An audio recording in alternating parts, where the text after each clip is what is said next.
കരിങ്കടലിൽ വെടിനിർത്തലിന് റഷ്യയും യുക്രൈനും തമ്മിൽ ധാരണയിലെത്തി. സൗദി അറേബ്യയിൽ അമേരിക്കൻ മധ്യസ്ഥതയിൽ നടന്ന ചർച്ചയിലാണ് തീരുമാനം. ഊർജോൽപാദന കേന്ദ്രങ്ങൾക്ക് നേരെയുള്ള ആക്രമണങ്ങളും നിർത്തിവെക്കും.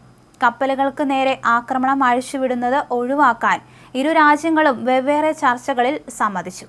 മേഖലയിൽ തടസ്സമില്ലാത്ത വാണിജ്യ കപ്പൽ ഗതാഗതം വേണമെന്ന് US ശാഠ്യം പിടിച്ചിരുന്നു. ഇരു രാജ്യങ്ങളും സുരക്ഷിതമായ കരിങ്കടലിലെ കപ്പൽ ഗതാഗതത്തിനും ആക്രമണം ഒഴിവാക്കാനും വാണിജ്യ കപ്പലുകളെ സൈനിക ആവശ്യങ്ങൾക്ക് ഉപയോഗിക്കാതിരിക്കാനും ധാരണയായി. ധാരണ നിലവിൽ വരും മുമ്പ് ചില ഉപരോധങ്ങൾ പിൻവലിക്കണമെന്ന് റഷ്യ ആവശ്യപ്പെട്ടു. ധാരണ അനുസരിക്കാൻ യുക്രൈൻ പ്രസിഡന്റ് വ്ളാഡിമിർ സെലൻസ്കിയോട് അമേരിക്ക നിർദ്ദേശിക്കണമെന്നും റഷ്യ ആവശ്യപ്പെട്ടിട്ടുണ്ട്. യുക്രൈന് ഇനി കരിങ്കടൽ വഴി ധാന്യ കയറ്റുമതിക്ക് തടസ്സമില്ലെന്നും ധാരണയായിട്ടുണ്ട്.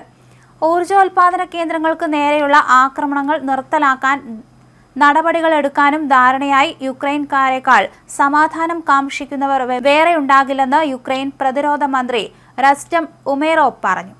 കരിങ്കടലിന്റെ കിഴക്കൻ ഭാഗത്തിന് പുറത്ത് റഷ്യയുടെ കപ്പലുകൾ എത്തിയാൽ കരാർ ലംഘനമായി കണക്കാക്കുമെന്ന് അദ്ദേഹം പറഞ്ഞു.